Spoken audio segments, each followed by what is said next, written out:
Akan terjadi diskusi-diskusi kecil di kalangan bawah organisasi mereka dan itu merupakan promosi gratis bagi Gibran. Dan Gibran ini bukanlah sosok baru yang begitu gemar dengan promosi gratis. Gibran meniru jejak Jokowi, sang penakluk politisi senior, ditulis oleh Mukhlas Primawardani dari Sewa.com. Politik Indonesia semakin kesini semakin menarik saja untuk kita simak. Semenjak Gibran Rakabuming terpilih jadi wali kota Solo, coba sedikit perhatikan. Media massa baik online maupun offline tidak ada berita tanpa pemberitaan Gibran. Entah itu mengangkat berita yang bermakna denotatif maupun bermakna konotatif. Pertama kali kita membahas soal Muhaimin Iskandar yang sering kita sebut Caimin.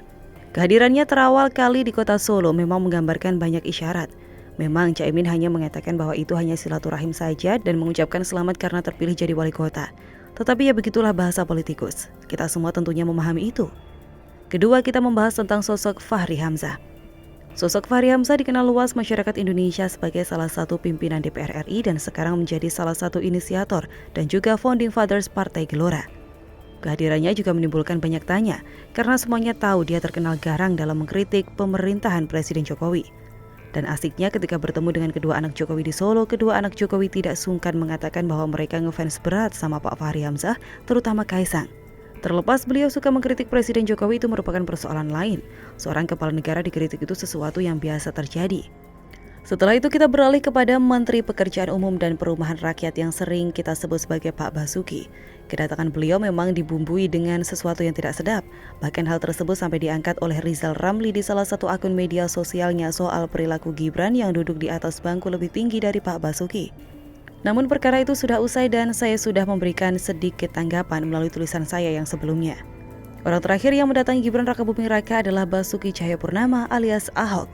Dalam sebuah wawancara, Ahok menjelaskan bahwa kedatangannya bukan semata untuk menemui Gibran Rakabuming sang wali kota Solo. Kedatangannya hanya untuk mampir karena keesokan harinya dia akan mengemban tugas ke Cepu, makanya dia memutuskan mampir di Solo dan malam harinya menginap di Solo. Ahok juga tidak banyak mengeluarkan ucapan, dia hanya berpesan kepada Gibran untuk lebih menambah lahan hijau di area kota Solo. Dan ucapan itu dibalas dengan Gibran bahwa Gibran adalah salah satu anak muda yang tumbuh kembang mengidolakan sosok Ahok. Menurut Gibran, Ahok adalah seseorang pekerja keras yang tidak suka kelemar-kelemar dalam bekerja. Maunya pekerjaan cak-cek dan beres. Begitu luar biasanya Gibran ini, entah dia anak seorang presiden, entah dia menjabat wali kota Solo yang notabene-nya pernah jadi saksi karir Presiden Jokowi saat menapaki karir, atau entah betapa hebatnya media massa memberikan ruang kepada Gibran, sehingga para politisi berdatangan mengunjunginya demi ikut mendapatkan popularitas juga. Kita semua tidak tahu variabel mana yang harus saya yakini kebenarannya. Namun saya meyakini satu kebenaran bahwa Gibran Rakabuming sang wali kota Solo memiliki magnet tersendiri yang menjadikan dia sebuah sumber daya tarik yang amat sangat kuat. Sekarang mari kita analisis. Apakah Caimin berdiri seorang diri? Jawabannya tidak. Di belakangnya terdapat PKB dan NU. Meskipun PKB dan NU terpecah menjadi pendukungnya Gus Dur, bukan berarti Caimin tidak memiliki power organisasi di dalamnya. Begitu pula dengan Fachri Hamzah, dia juga tidak berdiri sendiri. Ada Partai Gelora yang berdiri di belakangnya. Kita analisis sederhana saja, berapa perbincangan dan perdebatan yang akan dilakukan organisasi-organisasi sayap PKB dan Gelora. Akan terjadi diskusi-diskusi kecil di kalangan bawah organisasi mereka dan itu merupakan promosi gratis bagi Gibran. Dan Gibran ini bukanlah sosok baru yang begitu gemar dengan promosi gratis. Selanjutnya kita bahas Rizal Ramli. Meskipun dalam tweetnya dia membahas soal sisi negatif Rizal Ramli, tetapi dari sisi promosi hal tersebut amat bagus buat Gibran. Terima kasih.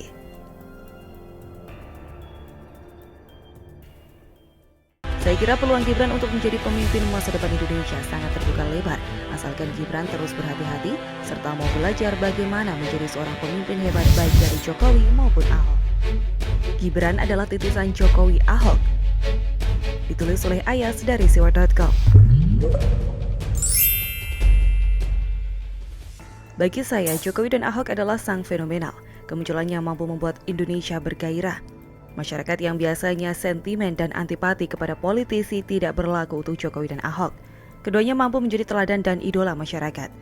Uniknya, baik Jokowi maupun Ahok datang dari rakyat biasa, bukan dari keluarga ningrat, bukan juga ketua partai atau pimpinan ormas. Keduanya sudah pernah merasakan susahnya menjadi rakyat kecil. Jokowi dan Ahok punya visi kerja yang sama-sama bersih, profesional, pekerja keras, dan bekerja cerdas. Bedanya Jokowi yang orang Solo cenderung lebih santun dan halus, Sedangkan Ahok yang berasal dari Bangka cenderung keras dan meledak-ledak kalau marah. Bedanya lagi, Jokowi berhasil menjadi presiden 2 periode berturut-turut, sedangkan Ahok kurang beruntung karena kalah di Pilkada DKI 2017, dipenjara 2 tahun karena kasus penistaan agama, meskipun akhirnya menjadi komisaris utama Pertamina. Apapun yang menimpa Jokowi dan Ahok, keduanya tetap menjadi teladan dan idola masyarakat. Keduanya disebut-sebut sebagai sosok politisi langka yang mungkin tidak akan lahir Jokowi dan Ahok dalam 1 dekade ke depan. Masyarakat sebenarnya mengharapkan Ahok jadi penerus Jokowi. Skenarionya Ahok menang di Pilkada DKI 2017 dan maju di Pilpres 2024. Namun dunia politik begitu terjal dan tidak semulus yang dibayangkan. Saat ini posisi Ahok sudah terkunci dan tidak bisa menjadi presiden karena pernah menjadi narapidana. Banyak yang pesimis setelah Jokowi lengser di tahun 2024 dan setelah Ahok terkunci, tidak bisa menjadi presiden, tidak akan muncul politisi yang bisa seperti keduanya. Saya pun sempat pesimis, namun saya kira sudah ada sosok yang sangat potensial untuk meneruskan jejak Jokowi dan Ahok. Saya kira Gibran bisa menjadi titisan Jokowi dan Ahok. Saya tak menyangka Gibran akan melakukan manuver besar dalam hidupnya. Saya pikir Gibran tidak tertarik dengan politik dan lebih fokus berbisnis, apalagi usianya masih sangat muda. Namun siapa sangka tiba-tiba Gibran bergabung dengan PDIP. Saya tidak tahu persis apakah ini keinginan Gibran pribadi atau saran dari Jokowi atau Mega. Yang pasti dengan segala kemudahan yang ada, langkah Gibran cukup cerdik dan visinya jelas, yaitu menjadi wali kota Solo. Terjunnya Gibran ke dunia politik serta maju di Pilkada Solo membuat masyarakat Solo sangat bergairah. Suasana ini persis seperti saat Jokowi menjadi wali kota Solo. Masyarakat Solo sangat antusias dan bergairah. Pergerakan Gibran di Solo juga mampu menarik para politisi senior berkunjung menemui Gibran. Tidak hanya itu, banyak partai yang mulai mengkhawatirkan Gibran. Salah satunya Demokrat. Demokrat khawatir sinar Gibran lebih terang dibanding AHY. Dengan usia yang masih sangat muda, Gibran masih bisa berkembang lebih pesat lagi. Tidak tanggung-tanggung, guru politik Gibran adalah ayahnya sendiri, Jokowi. Orang yang tidak pernah kalah di pemilu, orang yang berhasil memenangkan pemilu 5 kali berturut-turut sejak Pilkada Solo.